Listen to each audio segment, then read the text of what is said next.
पढ़ेंगे बायोलॉजी के चैप्टर है ब्लड। पढ़ते हैं ब्लड। अब ब्लड होता है क्या? ब्लड को हम कई नाम से जानते हैं, चाहे तो हम रक्त, रुधिर, लहू या तो खून, इसको हम कई नाम से जानते हैं। अब ब्लड समझते हैं ब्लड होता क्या। तो ब्लड की अगर हम बात करते हैं तो ब्लड जो होता है लाल रंग का, लाल रंग का गाढ़ा चिपचिपा पदार्थ होता है। लाल रंग का गाढ़ा हो गया और चिपचिपा पदार्थ, चिपचिपा पदार्थ होता है, और जो कि संयोजी ऊतक का बना होता है, संयोजी ऊतक का बना होता है। और अगर हम ब्लड की बात करते हैं तो ब्लड को हम, ब्लड का निर्माण दो प्रकार से होता है। एक होता है प्लाज्मा और एक होता है कार्पल्स। अब प्लाज्मा की अगर हम बात करते हैं तो प्लाज्मा जो होता है ब्लड का, प्लाज्मा ब्लड का 55 से 60% भाग के लिए बनाता है। और अगर कार्बन्स की अगर बात करते हैं तो 40 से लेकर 45 से लेकर 40% भाग कार्बन्स बनाता है। अगर हम प्लाज्मा में अगर देखते हैं तो प्लाज्मा में जो होता है फाइब्रिनोजेन प्रोटीन पाया जाता है, फाइब्रिनोजेन प्रोटीन पाया जाता है, जो कि क्या करता है ब्लड को जमने से रोकता है, जो कि ब्लड को जमने से रोकता है। तो इसका मुख्य कार्य क्या, और इसमें अगर हम देखेंगे प्लाज्मा में तो 90% जल होता है, और जो 10% शेष जो होते हैं वो हम कहेंगे मिनरल्स होते हैं, खनिज लवण होते हैं, मिनरल्स। अब इससे जो फाइब्रिनोजेन प्रोटीन है इसका मुख्य कार्य क्या है कि ब्लड को जमने से रोकता है। और जब भी अगर हम देखते हैं अगर कोई टेस्ट यानी सीबीसी वगैरह जो भी अगर ब्लड टेस्ट कराते हैं तो उसमें क्या करते हैं फाइब्रिनोजेन प्रोटीन को क्या इसमें से बाहर करते हैं, और बाहर करने के बाद ही जो क्रिया होती है उस क्रिया को कहते हैं सीरम, उस क्रिया को कहते हैं सीरम। सीरम के द्वारा क्या करते हैं कोई भी ब्लड टेस्ट किया जाता है। अब बढ़ते हैं दोस्तों कार्बन्स। अब कार्बन्स की अगर हम बात करते हैं तो कार्बन्स जो होते हैं 3 टाइप के होते हैं। पहला होता है आरबीसी, दूसरा होता है डब्ल्यूबीसी, तीसरा होता है कहते हैं प्लेटलेट्स।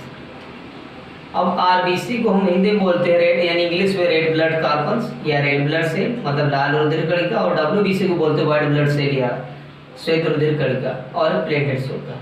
आरबीसी का जो जीवन काल होता है 90 से 120 दिन होता है। डब्ल्यूबीसी का जीवन काल होता है 2 से 4 दिन। और अगर प्लेटलेट्स की अगर हम बात करते हैं तो प्लेटलेट्स का जीवन काल होता है, इसे कहेंगे 1 सप्ताह।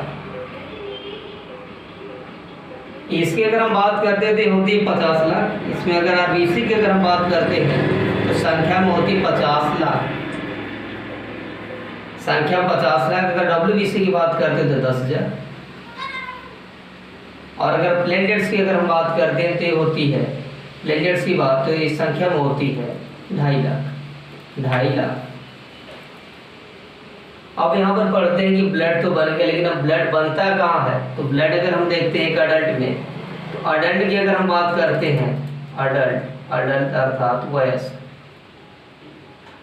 अगर एक अडल्ट में अगर हम देखें तो ब्लड जो बनता है तो कहाँ बनता है बोन मैरो में, बोन मैरो अर्थात अस्थि मज्जा में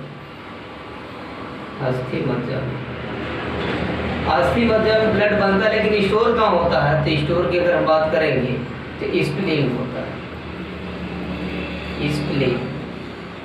स्प्लीन मतलब होता है प्लीहा, या जिसे तिल्ली कहते हैं। और इसके बाद जो ब्लड बनता तो है यानी कह सकते हैं अस्थि मज्जा में, और स्टोर होता है स्प्लीन में। लेकिन जब ब्लड जो बेकार होता है, खराब होता है, तो कहाँ स्टोर होता है, तो उसकी हम बात करेंगे तो भी स्टोर कहाँ होगा, या इसे ब्लड का ग्रेवयार्ड या कब्रगाह कहते हैं, कब्रगाह या इंग्लिश में बोलते हैं ग्रेवयार्ड मतलब कब्रगाह। ये जो होता है इसको भी स्प्लीन ही बोलते हैं, स्प्लीन ये भी होता है प्लीहा में।